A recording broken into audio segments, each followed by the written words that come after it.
CLion, a cross-platform IDE for C and C++. Download now. Hello, everyone. I'm Lucian. I'm a staff engineer at Garmin. Thank you for coming. This talk is going to be easy senders receiver, like how do we make senders receiver easy? Not necessarily my job to be easy. My job is pretty hard at this point, especially after how much sleep I had last night. So let's get into it. So around the time we got this into the C++ standard, the 26 standard, there were some voices saying that the sender-receiver framework is too complex. And one of the problems is that it's hard to teach. It has a teachability problem. And that got me thinking, because this is not right. We don't have a teachability problem. Like, if we teach it properly, senders receivers, or at least for the vast majority of cases that people would experience in practice, are relatively easy. And this talk is about getting to that point. So first, who's using C++ here? Show of hand. OK, the vast majority, as I expected. Who would recommend C++ as easy programming language? OK, one hand, which is basically trolling me. I'm asking this question like, this is the lower limit, right? We can't get any easier than that. It's as easy as C++. Who's using a stud function in C++?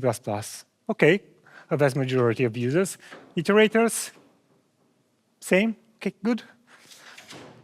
I would argue that senders receivers are on average as easy stud function and iterators. Kind of have the same traits. They're not necessarily easy for beginners, but once you learn them, you can easily work with them. I'm not going to have a show of hands, but the upper limit is kind of heavy metaprogramming. Like, if you open some of the code bases that implement sender receiver, some of them, not all of them, they're heavily on metaprogramming, and for pretty good reason. But that's not the code that you should write as users of sender receivers. So stud function encapsulates work, defers execution, compose work without executing it. It's kind of the same things that we have for senders. For iterators, we have a level of indirections, some use of templates, we have some conventions about multiple types of iterators, we know how to use them, when not to use them, like dangling iterators and all that. We have some complexity associated with them. So we kind of know all these problems. And if we know those problems, well, some of them, if not all of them, will be also applicable to senders, which means you can learn senders with a relatively easy effort and be productive with it. If I were to draw a curve on learning senders receiver, I would draw something like this. Like, you would get some simple examples with some low effort. For some average effort, you would get some most common problems, which are kind of the stud function and iterators level of complexity. And then if you put high enough effort, you can reach advanced usage, and heavy metaprogramming I'm putting after high effort, because that's a little bit harder. The goal for this presentation is to get you roughly to this point in the middle. We will be rushing some of these things in, right? Still a 90-minute talk, there are a lot of things to discuss. But we will go through all these materials. And what's also expected of you is to have some practical experience. So if you just look at the slides, you probably won't apply them the next day. But if you have some exposure with them, if you try them in a couple of code samples, you'll see that it's pretty easy. The one thing that we don't want to do is to become an expert first, kind of teach all the experty thing, and then be able to write some simple examples. OK, quickly, what are senders? They are just like stud functions, but for the async world. And the complexity of them are just like iterators. Here's the agenda for today. We're going to talk about the distinction between sync and async world, senders, representing concurrency. We were going to discuss about the standard algorithms that were introduced in C++26, some examples, and if we have time, bonus slides, and then some conclusions. Okay, sync and async. Synchronous executions is typically function calls, right? It happens on the same thread of execution, not necessarily std thread, as we learned from Bryce's talk. They consume hardware resources before the call is complete. When the call is complete, like, it's done, everything is done. And also that implies that the call is complete when the work is done. Everything happens before that thing. The asynchronous execution, it tries to go a little bit beyond the function call. You may start on a thread, and you may end up on a different thread.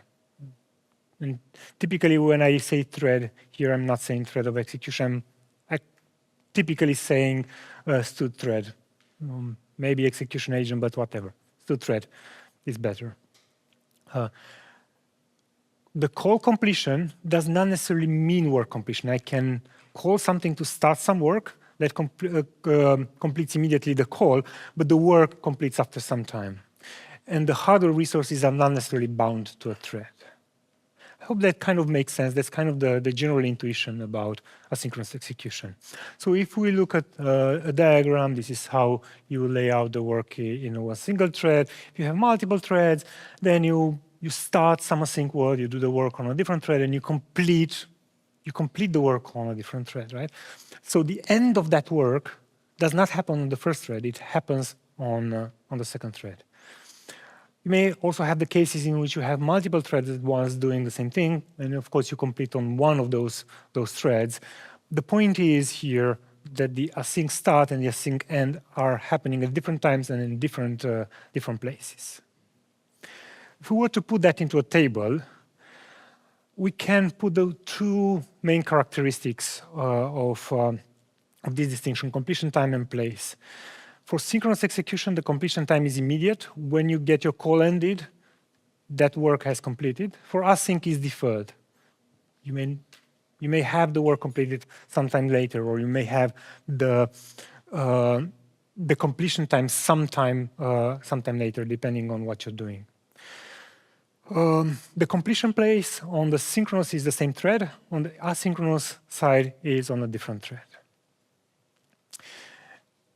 If you understand this, that this is a key thing for everything that we are going to talk about. So if you understand this, you're pretty much gaining, I don't know, 30% of the talk. That's how important this is, right? And it's a simple thing, right? You agree it's a simple thing? Good. Synchronous execution, if we look a little bit more formally, it's total ordering of work items. Right? There is a sequence of things, and everything executes in a sequence. On the concurrent execution, it's partial ordering of work items. Right? There may be two different work items that don't necessarily are not arranged in order. Right? They happen concurrently. That means there are three execution possibilities at runtime. Either A happens before B, or B happens before A, or neither of the above. Right? And if we were to draw this, it's kind of this diagram. There is nothing more to it. Right? That's basically concurrent execution. Concurrency, the way I define it, and I typically mean at design time, is expressing constraints on the execution while ignoring the actual execution. Like in the previous example here, we may say A happens concurrently with B, but maybe at runtime A happens before B or B happens before A. But we express that A can happen concurrently with B. So that means we have typically four basic concurrent constraints. A happens before B, B happens before A, mutual exclusion, either of those two, or concurrent execution when neither of those two things are true. And these are kind of the diagrams for that. And this is design time, right? This is not runtime. That's the difference between the previous diagram. So A happens before B, B happens before A and B can be run concurrently, and mutual exclusion, I don't know a proper way to express this, so I'm just putting a red bar crossed between them. I guess the key takeaway here is that we need to focus on constraints. When we think about concurrency, constraints are the things that we need to focus on.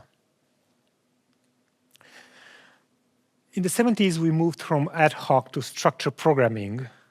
It has a number of properties, but one of the key messages was that we need to focus on control flow. And one of the things that people remember from that is we need to stop thinking about gotos. Gotos are low-level primitives. We should not be using them into our abstractions. Similarly, if we want to go to structured concurrency, we need to focus on the relation between the work items and stop thinking about threads. Right? So if you think about concurrency, threads is not the right thing that you need to think of. Think about task execution. But the relation between work items, it's basically control flows, right? They are the same thing. So structured concurrency is like structured programming. It has the same principles. The thread allocation, it's a low-level detail. Please leave it up to the framework. And by the way, for this talk, I'm using concurrency to mean asynchrony. I just don't make the distinction in here.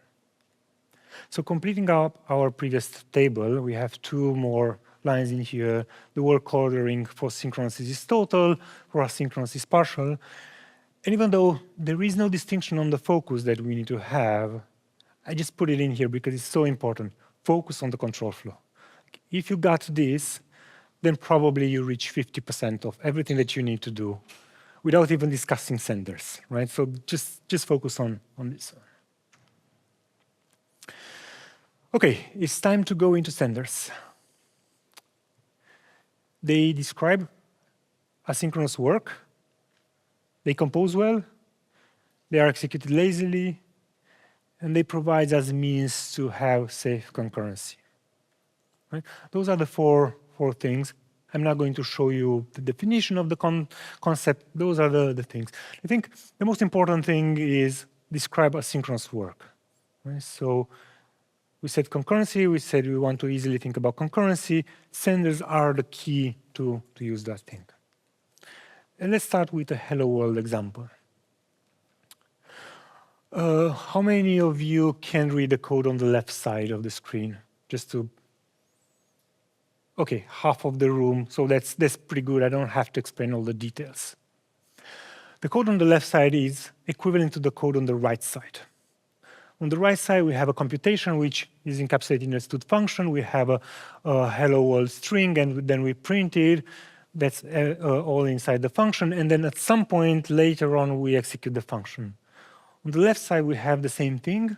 We have a sender that produces hello world string. We pipe it to a then sender adapter that takes a string and then prints. Those two things we store into a computation, which is a sender. We don't execute it yet, but when sync wait happens, we actually start executing and wait for the results. And this is coming from std execution namespace, and we also use sync wait that's coming from this thread namespace. For the rest of the talk, we will ignore those things because it just clutters up our space. We just use the names as they are. That's relatively easy, right? So just and then they return senders. There are algorithms that return senders. And there is a convention that it's used throughout senders receivers. The just of x piped to then of f is the same as putting just of x as a parameter to then. So it's just function composition, but with a different syntax, which makes it easier to write longer composition. Pretty simple, right? Do stop me if you have questions, please. Okay, just of x is equivalent to a function that just returns that x. The implementation of a sender is different, but they do the same thing. Sender piped into then of f is equal to a function that has some argument bound somehow and returns f of that argument. Right? It's pretty easy. We are already familiar with those concepts. It's just slightly different syntax because we needed it for asynchrony. If we have a sender and then we do sync wait on that sender, is equivalent to having a stud function and then just calling a function. It's kind of the same idea. So those are kind of the basic with senders, right? It's basically just expanding on this. So if you reach this point, you're kind of like 70% of the thing. If you master this, and everything with a little bit of experimentation, you can master those things. Completion signals. So each time we discuss about senders, it's important to discuss about completion signals. And they tell us how the work completes. Does it complete by returning nothing? Does it complete by returning an integer, a string, or an error, or whatever? For a function that has an int parentheses form, on success, we say it's return an int value. For an error, probably throws an exception. There is no such thing as the function is stopped, but we can think of maybe we can still terminate while the function is executing. That's kind of the same thing. These are generalized for senders. And it's a slightly different syntax, but it's the same concept.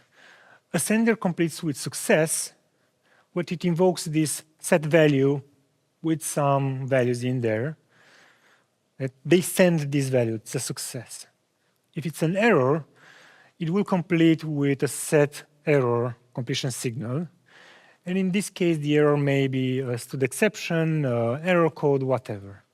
And there is actually a thing for set stopped. So you can say, I was canceled, so I will not provide you any results.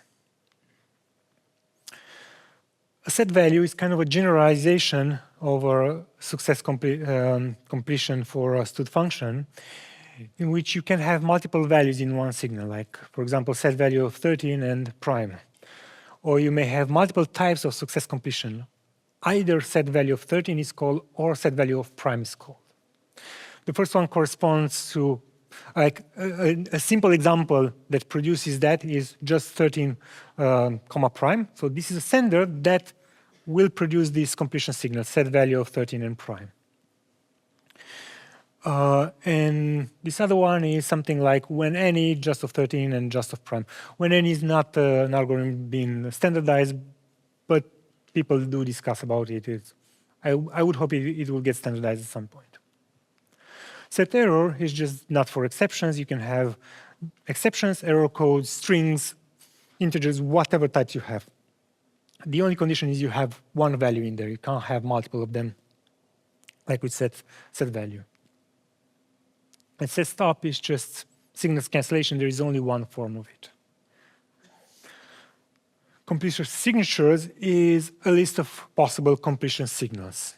So something like this. So if a sender declares itself to have these completion signatures, it means that when it completes, it will complete in one of those 5 ways.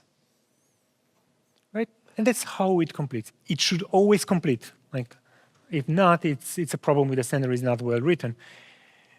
It will have to send one of those five things. So completion signatures are kind of a generalization of function types. So that's our sender. That's the thing that compose senders of. So they describe asynchronous work, like we've seen. We haven't seen too much of concurrency, but they will describe asynchronous work. They do compose well. We'll talk some more about it. They are executed lazily. You will see like stud function. You have to call sync wait for the sender to be executed. They provide safe concurrency. We did touch a little bit on composability with that just and then. We will talk some more later. What we'll focus now is on concurrency. So, representing concurrency.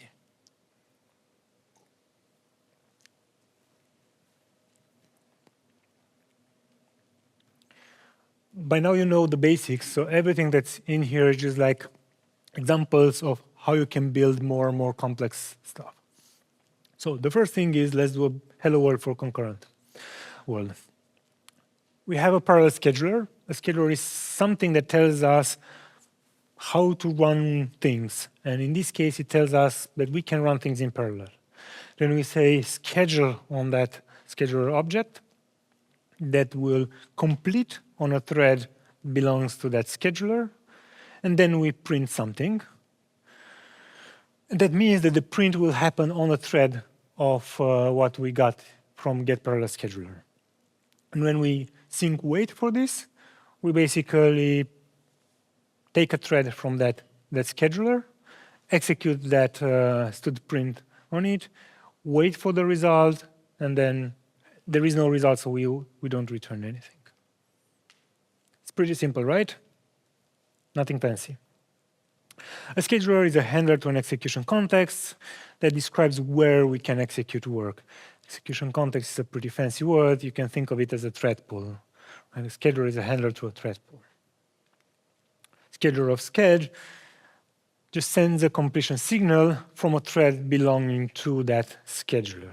Right? So that's how we start something on a different thread. This is how it looks like, our example. On the first thread, we call schedule. Then this thing grabs another thread. It calls the then work. And then we have some mechanism put in there by the framework. And sync wait encapsulates the entire thing. It blocks. And then it returns on the original thread. Yeah, that blocking is a little bit unfortunate, but we do require it in practice. So sync wait is start executing work on described by the sender, synchronously wait for the completion, and returns the result. It's just like std function, but with that synchronously wait for the completion, which there was no case for std function. So that's the simplest thing you can add concurrency. There are two other algorithms, starts on and continues on, which pretty much guess by the name. I'll start with continues on.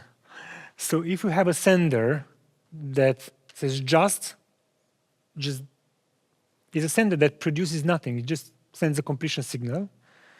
Then F, then continues off for sketch, then G. This sender will say execute F on whatever thread I was started, then switch to a thread belonging to sched, and then execute G. So G will execute on the sched.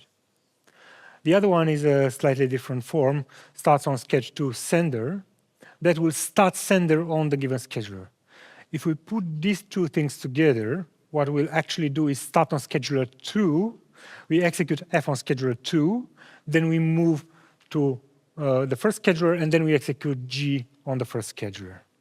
It's pretty simple, right? Combinatorics. Here's a little bit more complex example, but it's the same idea.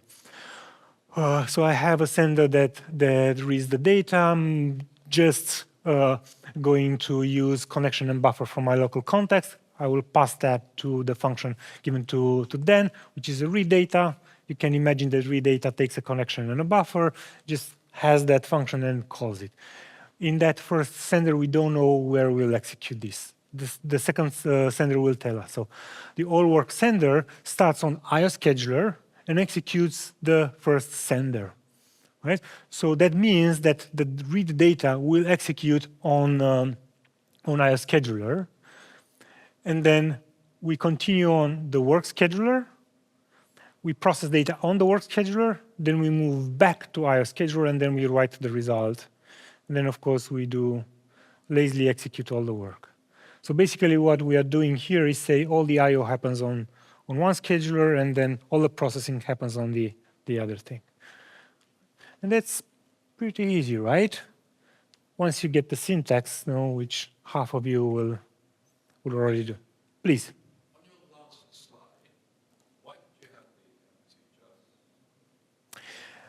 The question was, why do I have an empty just here?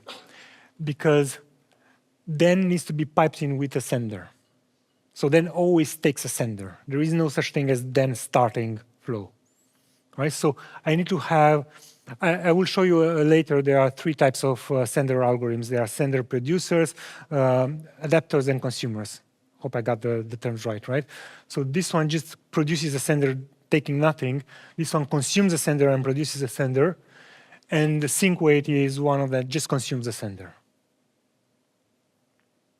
Make sense?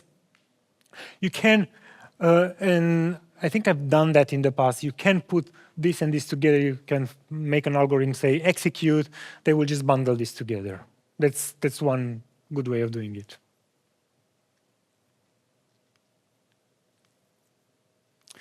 And I have explanation that I have to click through it.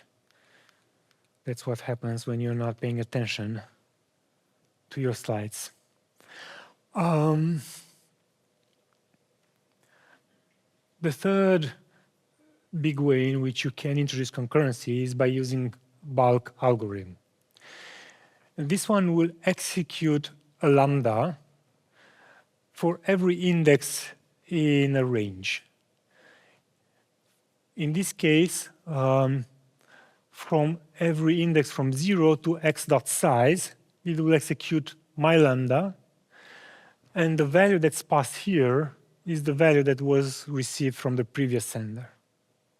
You'll notice that a lot of the sender algorithms out there will just take a previous sender because they are meant to compose well. And this is one of the classic examples of concurrency, and just provided that you have the right scheduler, it will nicely run things in parallel. So we focused here about describing asynchronous work. That's what senders are made for. We'll focus more on the composition side of things. And we do that by looking at the P2300 proposal, the base sender receiver proposal, which was adopted to C++26. So there are three types of algorithms in there, factories, not producers. Factories, adapters, and consumers. Right? The factories don't take any senders and produce senders. Adapters take senders and produce senders, and consumers just take senders and don't produce senders. The factories are just error, just stop, read, and schedule. The just family of things,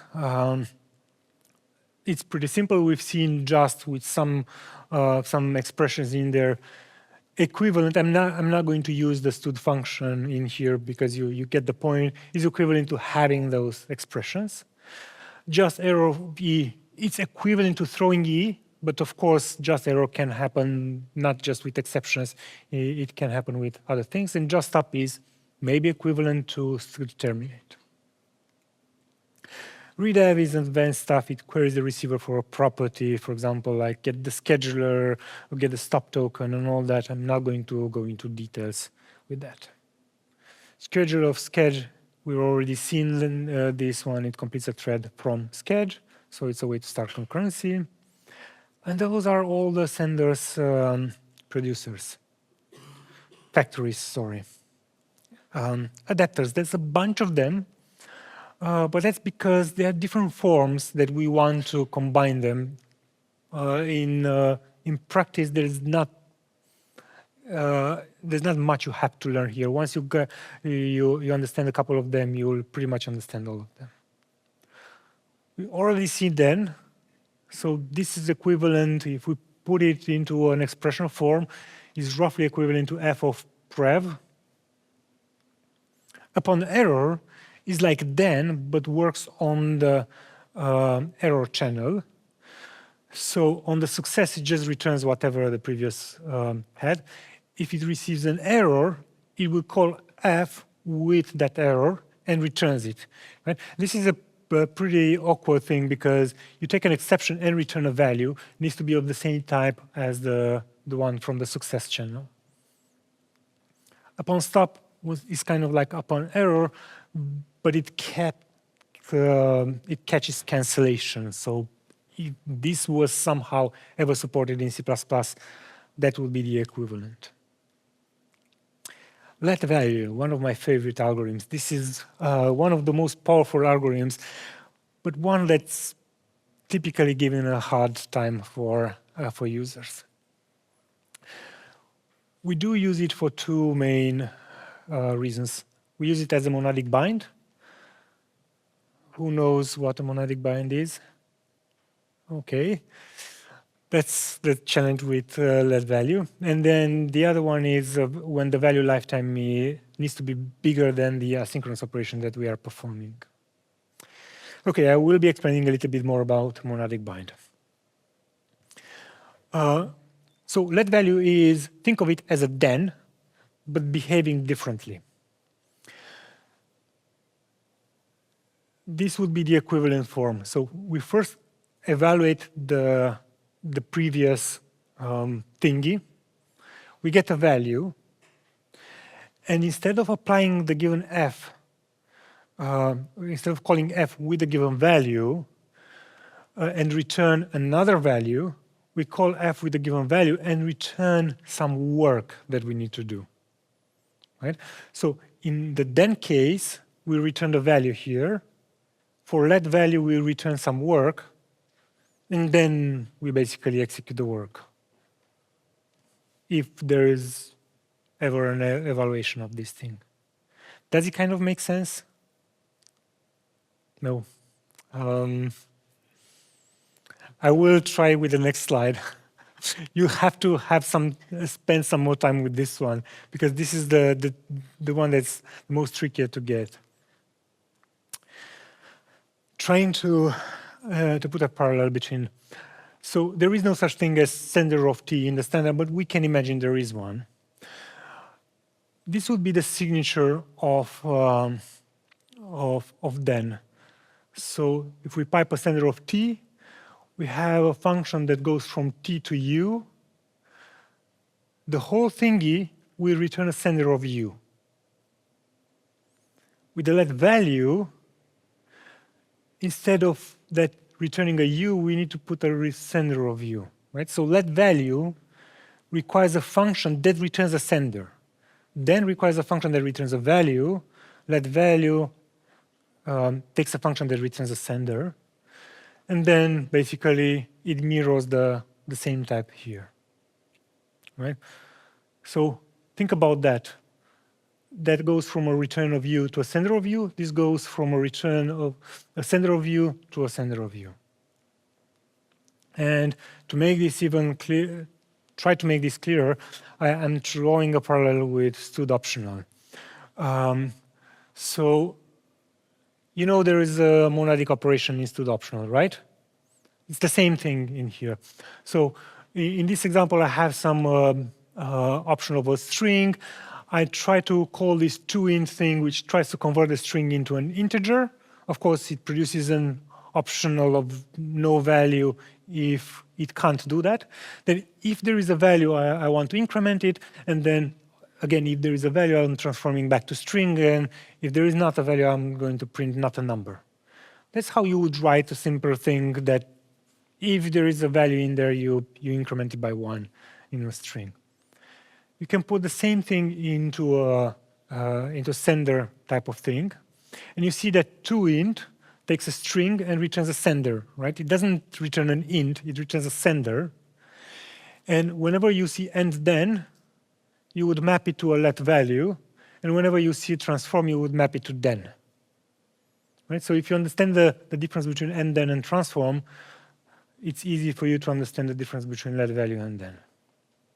And by the way, value or is equivalent to upon error. Hope that's a little bit more clear. I know I'm not going to cover enough ground to make it sufficiently clear. You have to have some experience with let value, but I will show some more examples. Let errors and let stop is kind of the same thing as upon error or upon stop, following the let value pattern. Starts on we discussed on. And by the way, starts on is roughly equivalent to schedule on sched, and then let value return that work. Right? This is the power of let value. It lets you compose things.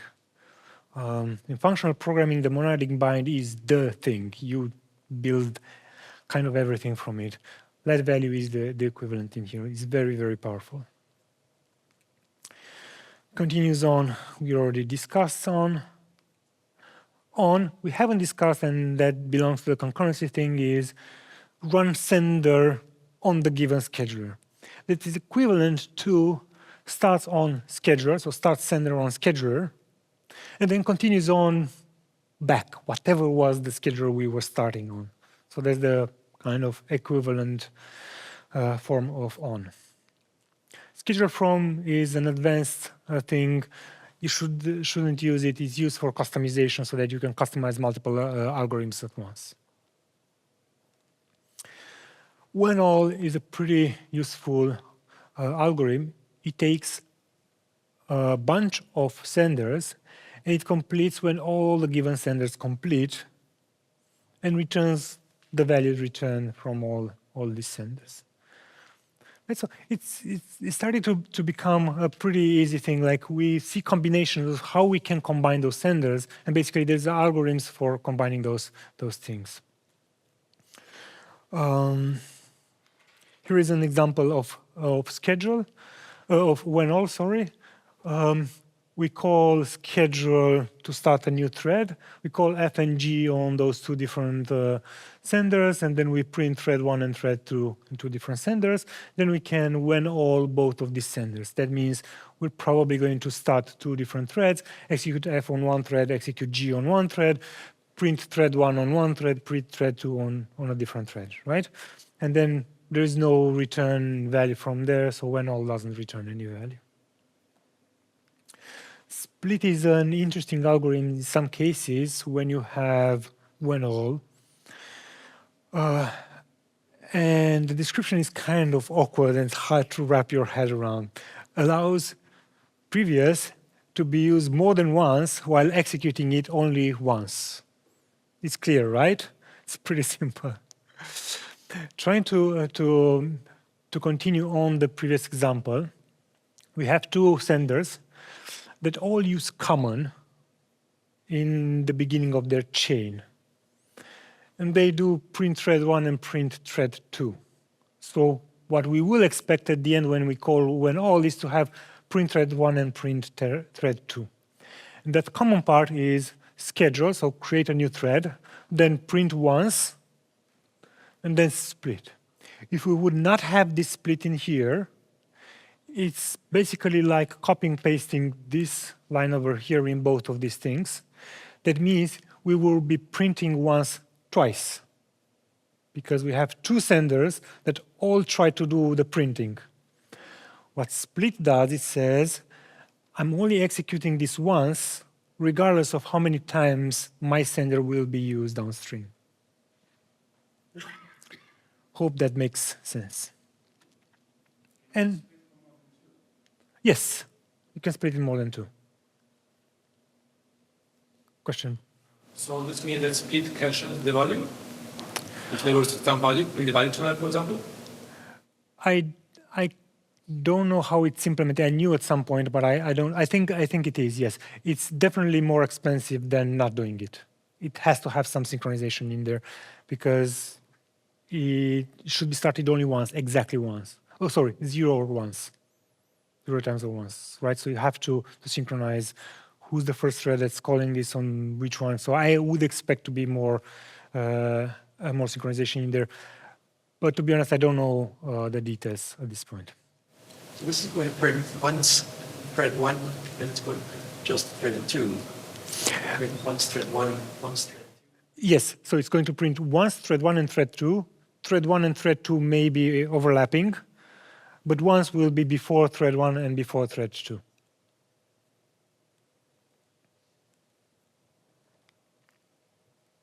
We already see in bulk. It calls the given functor for a range of numbers from 0 to n. And the arguments passed to the function are taken from the previous sender. And then there's some more combinatoric algorithms into variant. If we have multiple value completions, it will return a stud variant of those things. stopped as optional, it will transform a stop completion into an optional of the value, right? So if you have some sender that either sends an int or a stop signal, it will send an optional, piping it to a stop as optional, it will return an optional of int. Stop as error, it will transform a stop completion into an error completion, and that's it with the adapters. Again, you have to practice a little bit more with them to kind of get the feel. But the concept is easy. You have a couple of building blocks and you start playing around with them depending on the shape of the problem that you have. There are two consumers, but actually it's just one, sync wait. We've seen sync wait, it blocks the current thread until sender completes, and it returns an optional of a tuple of the values sent by sender. If possible, please avoid, because it's blocking, so don't overuse it. Of course, we do show it in every examples we have, because at some point somebody needs to block, right? You can't complete main on a different thread than what you started, so at some point somebody needs to block. Sync wait variant is just like sync wait with variant is just like sync wait, but it allows multiple value completion, and that means basically it will give you a variant back. Can you set it like for circling sync wait and then hold the sender to find out whether it's completed? Sorry, can you please repeat? Ask the sender whether it's completed. So your main thread can continue and you can just periodically. No, you can't. You can't with sync wait. Sync wait will pause the main thread. Yes. Yes. But can't you keep the main thread running and check in on the sender to find out whether it's finished its work? What you're describing is weakly structured concurrency, and we will see later example of counting scope. That's the tool for that. It's not quite as you would want it to poll if it's ready or not, but it's kind of in that space. Everything that we presented so far is like, how do you compose things? Focusing on the flow, like I have some pieces of work that I need to compose. How do I compose them into a graph of things that need to run? That's basically what we are discussing so far. Okay, by the way, I'm not going to mention in here safety because there is not much to show. Senders are pretty safe, right? Because everything is functional composition. If you do things properly, you don't have any data races. Sync wait, if you really, really try hard, you may get into deadlocks with sync wait because it has a blocking wait, but typically you don't. So it's pretty safe, like it enables you to write safe concurrency. Okay, examples. We're going to look at 3 examples and kind of go into a little bit more details and try to approach different things. So the first one is computing the Mandelbrot fractal. On the screen we have the first function is the core of the Mandelbrot fractal. It's pretty standard, we're not going to talk about it. Just like giving a complex number and a depth, it will return you a count, which you typically display as a color. The serial Mandelbrot is the function that we are going to parallelize. And that's basically for all the pixels in a screen, given a transformation from your pixel to your actual depth, you would store it into a vector so that you can color that with different colors, right? That's the thing. And you can imagine that you may have a pretty large number of pixels in there that you want to color, and it's slow to do it serially. Concurrently, you can easily do this via bulk. So what we are doing is essentially we are swapping the outer loop with the bulk, and that just does the iteration, right? And of course, in order to have that, you have to put it onto the parallel scheduler.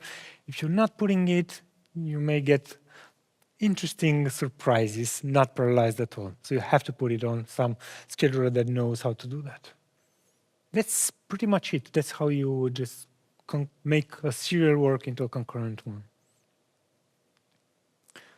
Just to show the difference one more time. So this is serial, this is concurrent. It's pretty much the same. Again, you have to get used a little bit to the syntax. It's pretty much the same. Now, if this is a picture that's actually drawn by this example, the serial execution will basically divide this in chunk and just execute one row at a time. Just do that and just slowly go there. The concurrent one will just do that, right? And you can tell that the concurrent one is faster because the animation was faster, right? That's the proper way to measure things. Okay, let's look at another good example, which is concurrent sort. And I'm just going to show you the concurrent version here, which is essentially some form of a quick sort. So it's the typical pattern. We have a recursive function that's wrapped by another function. We have a threshold. When we reach that threshold, we do a regular sort. And then we do the partition. Then on the left side, we do it in place. And on the right side, we create a sender that just calls our function, and then we spawn it. So it's pretty common what's in here. There are a couple of interesting things in here. The first one is counting scope. That's a facility that was also design approved for C++26. And that allows us to create a boundary of concurrency. It allows us to have a slightly semi or weakly structured concurrency in which we may have tasks that we just spawn and not necessarily wait for them at that point to complete. So we create this scope, we spawn a lot of work into it, and then at some point we say we want to wait when this scope is done. So coming back to your question, that's the typical pattern that we would do a similar thing. Instead of polling, are you done yet, are you done yet, are you done yet, you say, I'm sync wait when this is done. It's not necessarily sync wait. You can put other senders in between. So on empty returns a sender. So you can say when all this is done, then do something else and do something else, do some other computation, and then other stuff. But that's the typical composition that you would see here. The key takeaway here is that the work that's spawned, we don't know how long it takes at the time we spawn it, but that is controlled by the scope. That's why we need the scope here. Let's have a graphical representation here. So the first thing we do is partition the range, and for this example, I chose the range from 0 to 100, and we divide it in two. We sort on the left side in place, and we spawn something for the right side. We are going to use solid arrows to mean sequential execution, dotted arrows to mean task dependency. So we spawn something, and whatever we spawn, we put into a red rectangle. And we're trying to color code the threads. So in this example, blue, everything that's on the left side of the screen is one thread, and orange is the second thread. We'll do the same thing for the next step. We partition sort left, sort right, and the next thing, and we create more work, and one more time, and in this example, I stopped because I'm below a certain threshold, right? So you see that with each level, we create more and more concurrency in there. So the amount of concurrency is not known from the beginning, it just grows dynamically with the algorithm. And in just 4 levels, we have 16 work items that can be executed concurrently. So even if the initial partition is executed serially, you still get benefits from doing that, from making this concurrently. So let's now focus on the spawn asynchronous work. That's the shape of how it looks like in here. The scope on empty waits for all these to complete, not just the parent ones, and not just the big red rectangle on the right, also all of its children. Why do we do that? Because they may, and I'll show you later, because they may complete at different time. So when we are done with this, there is one dependency that we need to do, which is from our start thread. So that also needs to complete. And then we can sync wait. That's how everything completes. You should remark that everything that I'm showing, I'm trying to show the dependency between the tasks, because one of the key takeaways that I want you to have is you need to focus on control flow. So think about these, not think about how to create threads and how to put stuff in your code. Think about these dependencies. So one key thing for this algorithm, the work that's spawned by children can outlive its parent. And that's normal. That's how we wrote the thing. And scope on empty allows us to have this irregularity, which is not quite structured, right? So having the children complete after the parent, that's not quite structured. I would call it weakly structured. Looking at the code, what you'll see that concurrent sort impl does is it partitions. So when this function completes, partitioning is done. When the function completes, the range on the left side is fully sorted because we sorted it in place. And we started working on the right side. But we don't have any guarantees that we completed the work on the right side when the function completes, right? So the children can outlive the parent. Okay, the third example, image processing. Let's say we have an application that reads all the images in an input folder, applies a filter to them, and writes them to an output folder. The concurrency for this application is we want I/O to happen on a dedicated thread, so both the reading and the writing. Different images can be processed concurrently, and one image can be processed by more than one thread. In our case, you'll see is two. So that's how the dependency looks like for this example. First, we read all the files in the directory. Then we can spread this concurrently over multiple tasks. Doesn't necessarily mean everything will be run in parallel, but I'm expressing design constraints. I'm expressing the allowed concurrency in here. All the read images will happen on the I/O thread. Here I'm coloring with orange everything that's I/O thread. I'm coloring with purple everything that's on the processing thread. And blue is the main thread.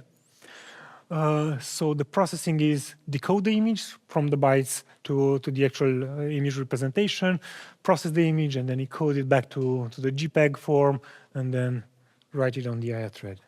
The process image, in this case, I'm doing this thing. I'm doing a blur, a grayscale, and adaptive threshold. I'm reducing the colors. The reducing the colors can run concurrently with these three other operations.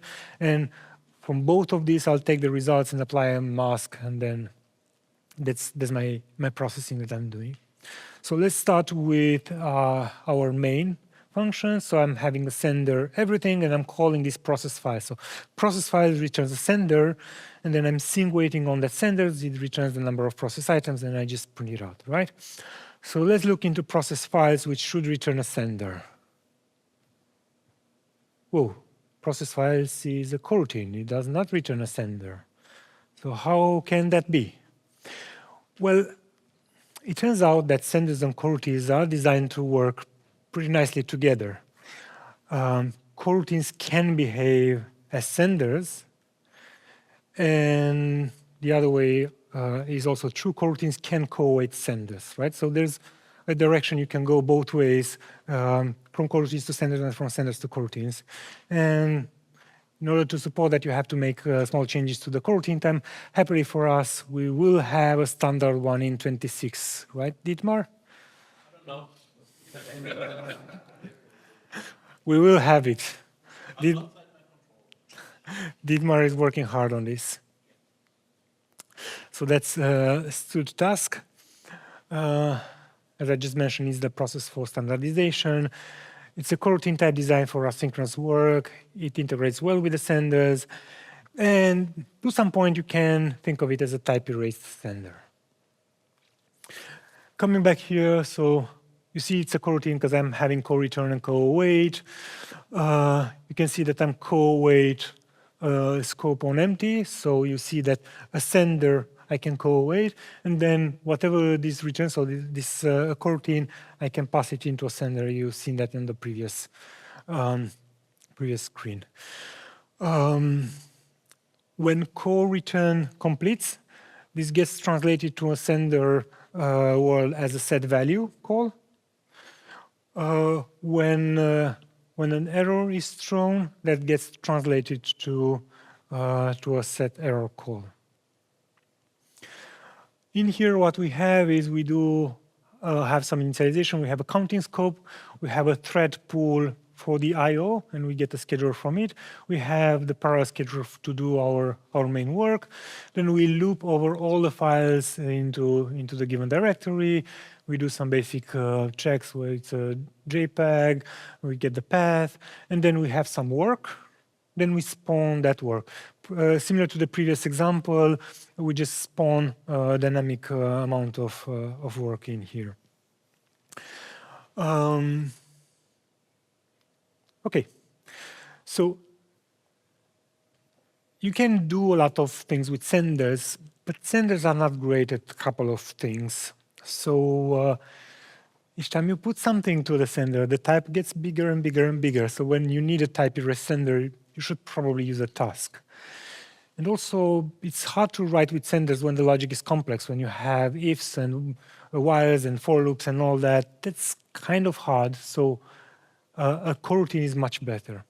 Actually, I'll go beyond that, and I'll say for most people, using coroutines is a good starting point, and then you can switch to senders. If you really figure out that there's a performance penalty, the compiler cannot optimize your code. Okay, let's look at the work here. So the first thing I'm doing, I have a file content sender that co-awaits I think I made a mistake on this slide. Forgive me about that. But anyways, the intent is I have a sender that I co-await, and I'm getting the file content. That is not a sender. That sender is I'm scheduling something on the I/O scheduler and then call read file on to get the content of the file. And I'm calling that read file on my I/O scheduler on my I/O thread pool. Co-awaiting that will basically means I'm suspending the coroutine until my result is done, and then I resume from that point on. The work is I remember changing this slide, but probably I deleted the wrong slide. I apologize. Transfer just was removed from the standard. It was there at some point, but was removed from the standard. You can imagine it as a just and then piped to a continues on. The idea is I'm taking the file content and I'm moving the next of the thing on the CPU scheduler. Then I'm executing this then body that decodes the image. Then I'm calling this let value to apply the transformation. And I'm using let value here because this function transform cartoonify will return a sender. Right? Again, the difference is image decode returns a value, cartoonify returns a sender. Right? And then sender will be used from that point on. After that sender completes, I'm calling then again to encode the image. Then I continue on the I/O scheduler, and then I'll write the file on the I/O scheduler, right?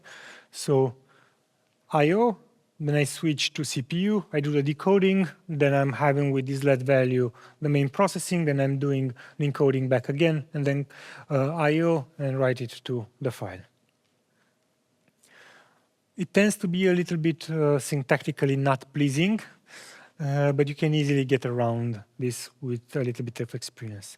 Now, the cartoonify thing is I have a when all, that has 2 branches just continues on the scheduler and then does the processing, blur, grayscale, adaptive threshold, and return the generated image. In parallel, I have reduced colors. All of these are started on new threads from the scheduler, so they can run concurrently. With when all, I'm joining this, so I'm getting back 2 images, and I pipe then to that. So then takes 2 images in there, edges and reduce colors, does the apply mask, and then returns 1 image, right? So this is, you see how composition works in here. Again, the code may not look as clean as you would write C++98 code, but it's pretty understandable with a little bit of experience. I do think I have some time for bonus slides. So let's go into that. Before bonus slides, any questions? Question at the back, please.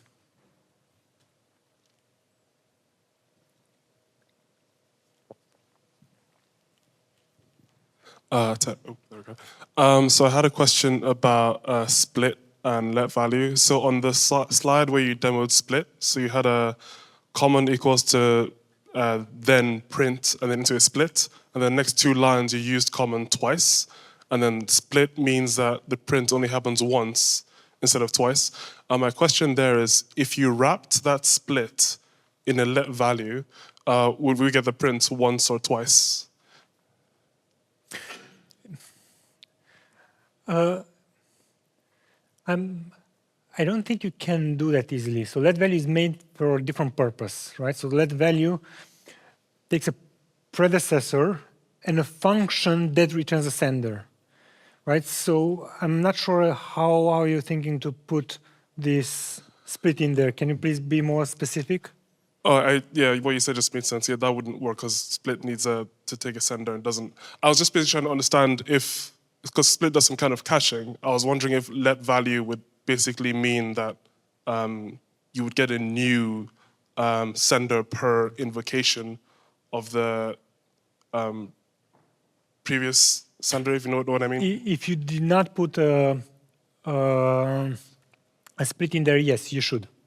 Okay. Because, so when we are writing this, one thing that is not as important to use it, but it will become clear when you do this. All of these are expression templates, right? This doesn't execute anything until we do something with that work. We're just building some expression. So having this here and copying it into multiple places, it's just like, that's fine, I'm copying some expression into multiple places. I'm not executing anything. So each time you copy something, you just have a new copy, then you expect it to run multiple times because you have multiple copies. There are some caveats into that. Not all the senders are copyable, but you get my point. Thank you. Welcome. And there was Matthew, please.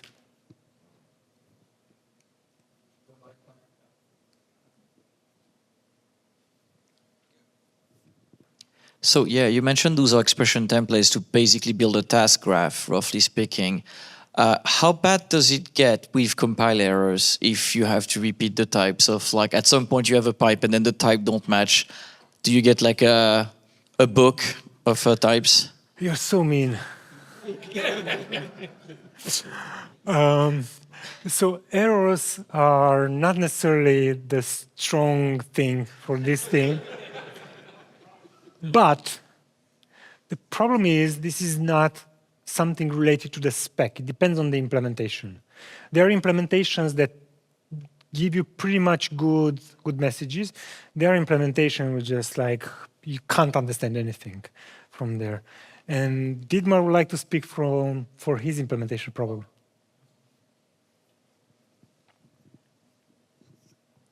Okay, the error messages I have are hideous. Right, you don't get one book, you get 2 or 3, and it's hard to find anything. So the error messages are not great. But most of the error messages come out of the implementation of the sender stuff at the bottom. Like when you compose things, it's normally not that bad. But when you actually implement senders, I get really bad error messages. Speaking of that, I was thinking last week or 2 weeks ago, I had some kind of a wild dream. What if we can actually do something to improve that? So the error comes from the fact that you have some expectations and you don't meet those expectations. What if we can have a language construct that says, if I don't meet this expectation, call this compile time function. Given all the information that you have, format it the best way you can and just throw that to the user. Wouldn't that be great? That was my wet dream. I don't know how, how feasible that is, but I probably should dream on with this because. I'm going to call this on Thursday, so come and wake up. Okay, awesome. I just have a comment on something you said earlier, entirely earlier, and that is, you said the children or the parent needs to wait for the children until complete, and when you do put things into a scope, that kind of breaks the model. Except it doesn't quite, because when you create new work and you put that into a scope, it's not the place where you create the new work which starts it. It's a scope which starts it.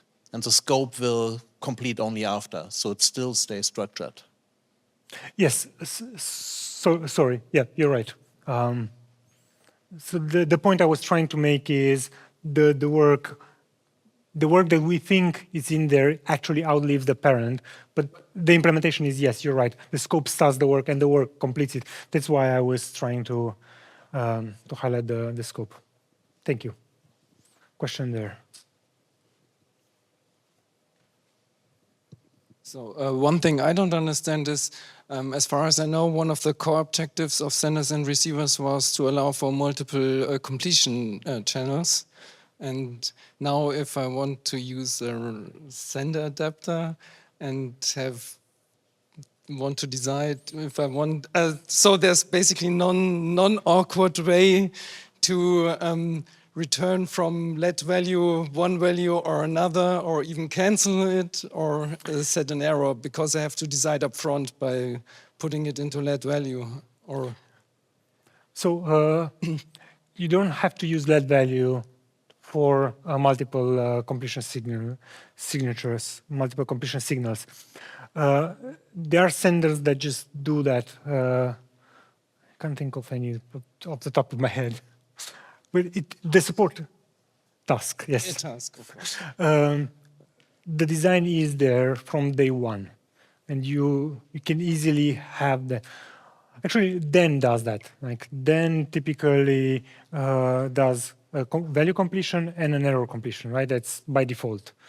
But if I want to send one or the other, so I want to have a let and return either an error if I have if I encounter one, and or return a value, or return another value if something other then it happens. I had an example, but I can't think of one on top of my head.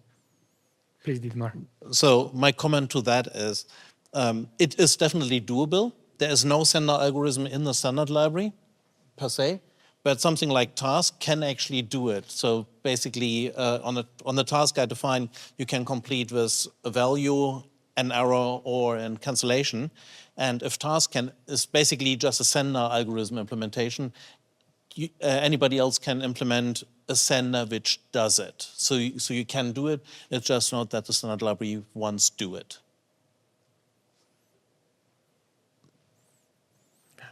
I keep thinking about let value with a type erase sender, but we don't have a type erase sender. So task is the type erase sender. Okay, thank you very much. So let's go to the bonus content. So you know the title of this session, right? Easy sentence receiver. I hope you all know that. I don't think I ever mentioned the word receiver so far, right? I just talked about senders. Well, there are these receivers part into it, but luckily for you, most of the time you don't have to know about it. And this is how you would write a receiver, which is just a simple class that has a tag and has some methods from it, which you may guess what they do, right? Set value, set error, and set stop. So these are the things that are called by the senders when they complete. This is just an implementation detail. You typically don't have to use it. They are used inside sender adapters and sender consumer to be able to connect the senders together. Once you have a receiver, you can connect it to a sender. There's a connect function that does that, and that returns an operation state. And the only thing you can do with an operation state is to start it. The operation state executes your asynchronous operation. And again, all of this is hidden in the framework, and you don't have to use it.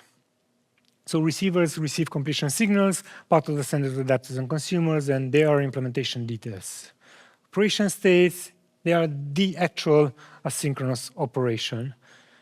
And I'll show you an example. How to write a simple sender. So when we typically say senders and receivers, sometimes we say it's easy to use senders, it's harder to write senders.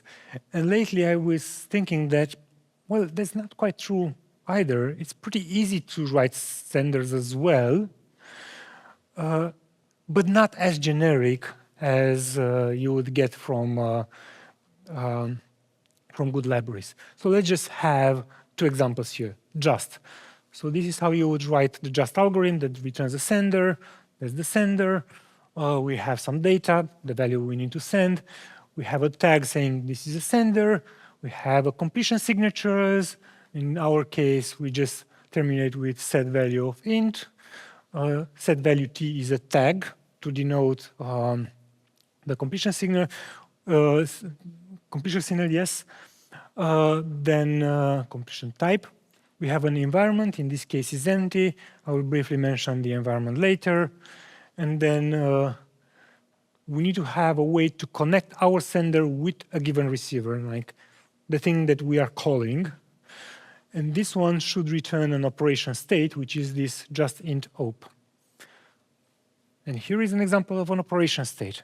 It has the values that it needs to do the operation. It has a tag saying this is an operation state, and it has a start function. In our case, whenever we are executing this just, the only thing that we do, we just pass the value to the receiver. We don't do any actual work. So this thing here is a proper sender. You can pass it to sync weight, and you'll get the value out of sync weight with this. Let's build a slightly more complex one, a then sender. This is an adapter that takes a previous sender and a functor. For simplicity, we say the functor takes an int and returns an int. This is the sender for it. Again, we store the needed values. We tag it as a concept. We have our completion signatures for this. We say it supports set value of int, set error of an exception, and set stopped. We put set stop in there just in case the previous sender puts set stop. In a more generic way, you would compute the completion signatures based on what the previous sender was doing, and then you go into heavy metaprogramming, which for simple cases you don't need. Again, we have an empty environment, and disconnect is slightly different. What we do is, instead of returning an operation state, we rely on an already existing operation state. That's the one of the previous sender connected to our receiver, right? So instead of creating ourselves an operation state, we create ourselves a receiver, and we connect it to the previous sender, right? And for our receiver, this is our receiver, we will pass the end receiver, the one that finally needs to get the message. And how that receiver is implemented, we store the function and the final receiver. It's a receiver tag in there. And then on set value, we get a value. What we try to do is call our function with a value. If that succeeds, we just pass it to the final receiver. right? So we just put f here into the value that we received and the value we send. If this throws, we catch the current exception and we pass this to the final receiver. So this is when the previous sender completes with a value. If it completes with an error and it stops, we just forward this along. It's not complex, right? Again, you have to take some time to work with this. But it's not black magic here. Environments, just a few words, store properties for receivers and senders. You remember the reader sender. We said this is to query things. And here are some properties: allocator, stop token, schedule, delegation schedule, completion schedule, forward progress guarantee. Right? So for example, you may wonder, is there a stop token in there? Can I use that stop token? Maybe I shouldn't do this heavy computation. This is important because it gives us a way to flow information from right to left. With senders, we say from left to right. The sender on the left pushes some value into the sender of the right, which pushes some value, and so on. This one allows us to query the things on the right, even before calling that, like, hey, environment, what's the expected thing for me? Or do you have a stop token for me? So I can use it before I complete my work. And finally, we need to talk about cancellation. I would say that most of the time, not everybody will use cancellation. So this, I would put it as slightly beyond basics, but it's still there. There are two types of cancellation: from left to right, which is the thing on the left called stop token, and from right to left, you have the thing on the left called set stopped, and from right to left is when you have a stop token and you query it and you get information from the receiver. So let's look into that. So from left to right is our predecessor has been canceled, so that means we receive a set stopped, and probably, in most cases, the only thing that we should do is just call set stop to, right? So that means we go from left to right and just stop in each sender adapter. From right to left is when the caller, in our case, is the receiver who we know wants our result, tells us that they don't need our result, so they're not waiting for it. That is, a stop token that they provide is signaled. We can query that stop token. We see that. And then the reasonable thing for us to do is stop everything that we are doing and set stop. Call set stop to the receiver. That's basically cancellation in a nutshell. And finally, one important thing for efficiency is all algorithms can be customized. That is, if you have a special hardware, if you have a special way of working, you can customize some of these algorithms to say, I want it to perform differently because, in my case, this implementation is better. You can customize bulk, you can customize den, you can customize kind of everything in there. And actually, we are relying on some of these customizations. So bulk, uncustomized, just does things serially. It's expected that every scheduler will customize bulk to properly take advantage of the parallelization or the concurrency it requires. And then some really advanced concerns, working with generic algorithms, metaprogramming required for completion signatures, and provide good diagnostics. Thank you, Matthew. Those are hard, right? And that's why if you look at one of the libraries that implement sender receiver, most of them are really complicated code, right? But most of us won't write that code. So conclusions, what we've covered, the distinction between sync and async, some elements of thinking concurrently, senders and completion signals, standard algorithms, 3 examples, and some add-ons based on that are not part of the base proposal, which is parallel scheduler, counting scope, and task. Again, the table that you should have in front of you when you start doing asynchronous work. Completion time is immediate in synchronous case, deferred in asynchronous case. The place is on the same thread in the synchronous case, in a different thread. For the asynchronous case, work ordering, you don't quite care that much, hopefully. I mean, if you do care about that, that means you're into theory, please talk to me. We'll find some nice discussions. And the focus in both cases should be on the control flow. You note that in this presentation, we did not create a stud thread once. We did not put a mutex once. The whole point of concurrent thinking is to just focus on control flow, that is through task dependencies. So if you're building your task dependencies properly, you don't need those things, threads and synchronization primitives. That means you don't shoot yourself in the foot. I think it's pretty nice. So yeah, focus on control flow and stop thinking about threads.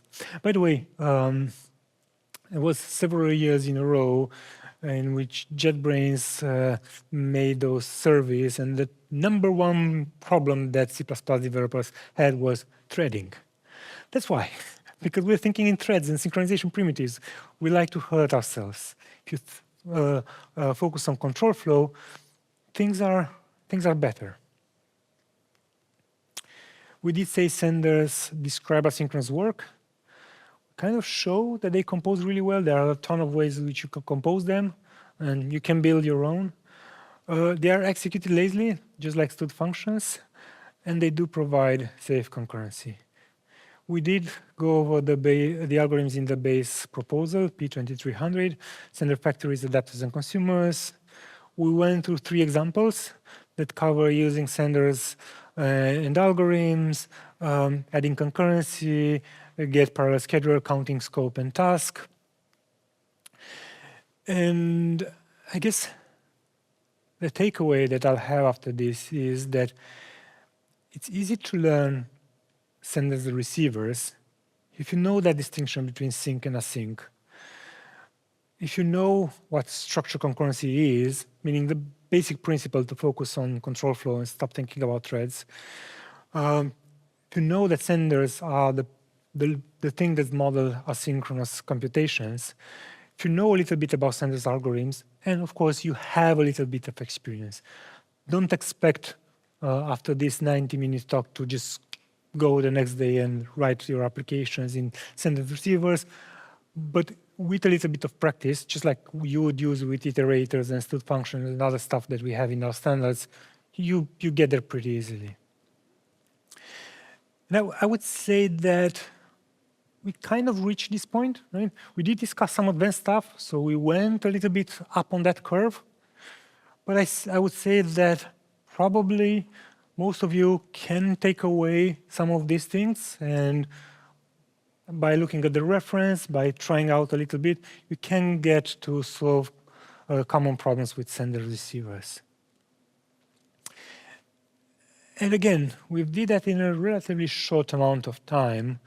So that tends me to say that senders and receiver are easy, or at least they are easy to teach. Thank you very much.